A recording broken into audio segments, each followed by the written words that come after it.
Alrighty, so in today's video, I'm going to be giving you the best money guide inside of the Forge. Now, you might be like, wait, you don't have a lot of money. It's because I'm buying a bunch of crap. It costs a lot to remove runes off of a pickaxe, as you can tell. I used to have 4, now I only have 1 on it. It literally costs like 300,000 per rune. I'm trying to get the new one. So what we're going to look at is a few strategies. I feel like my videos are way too long a lot of the times, so my apologies. I'll be making this one fast. Also, do avatar. We don't look at the back.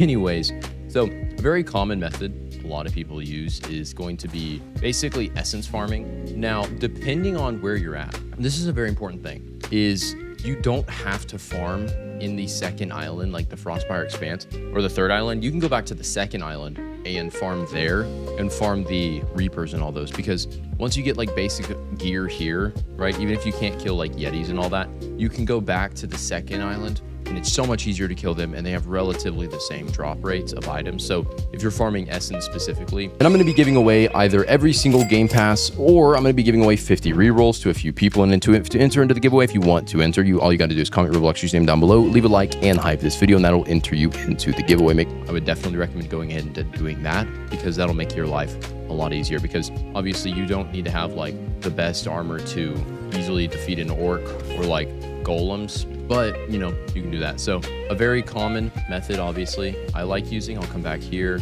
right? See 2 epic essence as a decent drop. Come back here and fight some Yetis. These will be really good. Now, I'll obviously go over their drops in a moment, but I'll also show you the stats behind the different methods you can use. So, right, we just got some superior essence. Now, as far as like where your fighting goes, there's a few different zones you can actually go ahead and fight in. So a lot of people obviously come back here and fight the Yetis, because I think they fixed the spawns to where really only Yetis spawn. But you can come on back and fight this section. There's pretty much going to be consistent golems spawned in, these crystal golems, the elite orcs, right? So you can get some decent drops out of these. I would recommend having something to boost your luck, just to make this easier. And the one recommended thing that I think you pretty much have to have is the Drain Edge rune. You pretty much have to have this in order to continuously grind essence. The reason for this, obviously, it was buffed mechanic wise, so it's pretty much like impossible to grind like any mob in the game without having it, because you know, it makes sense, right? You can farm them, heal back up, right, and you pretty much won't take any damage because you're just rapidly healing, especially if you have a stronger weapon. Now, as far as essence farming goes, the common orc really only drop medium and large essence. There's a chance they drop greater essence, but it's very unlikely. And then you can do the new Raven Cave, but the only issue is they're pretty much stronger, and they don't have like way better rewards, as you can see by their drops. So I don't really believe it's worth it. Rather, like these ones, right? This one has a 1 in 3 chance to drop the epic essence, right? So very common. But common for the crystal golem, it's more common, or not as common, but you can get more, and you know, it's not impossible to kill. Now, the next method, obviously, if you do want to go back to the second island and grind in the volcanic depths, you can do the Reapers, Death Axe skeletons, and things like that. But we're going to come over to the crafting, because we're going to be crafting specific armor. Now, with the new addition to some of the new recipes, what the heck? That was weird. Oh, I think I was in a forge earlier. That's fine. I'll go ahead and just finish this. So when you're in the when you're forging, right, there's a new recipe you can unlock from completing the Raven questline and the Goblin questline. So you'll get these new recipes, right? These will allow you to get a bit of money, and I'll explain the reason behind all this stuff. So go ahead, wolf helmet. Okay, so as you can see in the armor, we got the new Raven's chest plate. So this looks like, I believe I have one at least. The Raven, yeah, it looks like this. So the Raven chest plate. So if you go to the index, forge, scroll on down, right, the Raven chest plate sells for 1,355. The wolf chest plate sells for, well, they all sell for the same, but Raven chest plate sells for a bit more.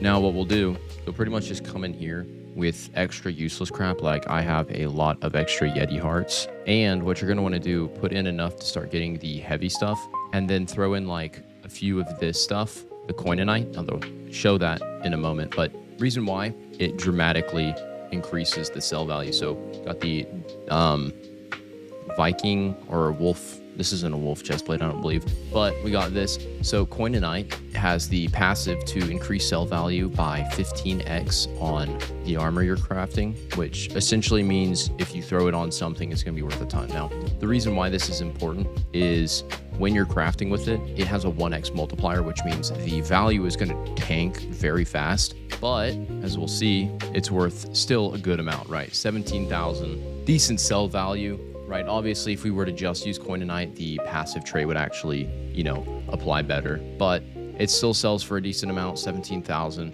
Now, another thing you can do, very simple. If you look at these crafts, right? These have horrible crafts, right? So this one, I'm trying to find a good example, but I don't think the masterwork or percentage of value really matters too much, but you get the idea. So you're wanting to complete the Raven quest line as far as you can, right? I'm still trying to get the Stolen Heart, but you're also going to want to come up here, up this passage, and you're going to come over to the left, climb up these rocks, and you're going to come into this cave. Now, in this cave, you're going to find the Goblin Lord, and he's pretty much just going to give you some quests. You'll spend a decent amount doing it, but it's very good in the long run just because you're going to get better stuff. Now, reason for this, when you're obviously crafting, you only need 25 items to get a helmet. It's only like 25. You'll get 25, craft, and the crown is going to be a very common one you can get. Obviously, we didn't get it for the example, but the crown is a very common item you can get. Now, once you do obviously get this crown a decent amount, you can sell it for a lot because it has a higher base sell value from what I can tell than the Raven's helmet, but with more options as different helmets you can craft because, there's going to be a lot of different helmets you can craft. These ones are cheaper by far than chest plates and all that, and they sell for a decent amount. So we'll go ahead and grind some of these, right? I would definitely recommend doing just 25. So as you see, we just got samurai leggings. These sell for 5,000. Obviously, the difference from that to a chest plate is tremendous. But if you look at this helmet, this was just made with Void Star, which sells for 16,000. So then we can go ahead and just come in here and sell all this additional crafted stuff. And yeah, we'll go ahead and just sell all this extra stuff. I'm not going to sell that helmet because I'm going to use that as an example for another video. We're going to go ahead and sell this 153,000. Now, another very common thing that you are probably overlooking is you don't need all of like the rare ores. You can simply just go up to like here and just farm like basic crystals, right? Like you can just come into any of the caves. You can farm like medium crystals, any of these. And if you're more mid-game, I would definitely recommend you can even just go down to the main cave system with the spider caves. You can easily just farm down there. Now, obviously, the trade-off being you can make a decent amount and sell for a decent amount, but this is the main issue. So boom, we can just come through. Obviously, I'm not one-shotting these anymore because I took a bunch of things off these, but we can just get a ton of these, right? And then a ton of extra ores like platinum, all these pumice.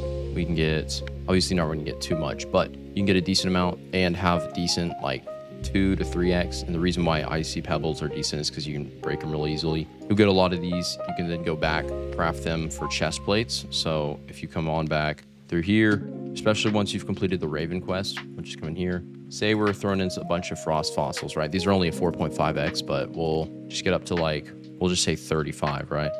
We'll do 40 actually. We'll just do 40.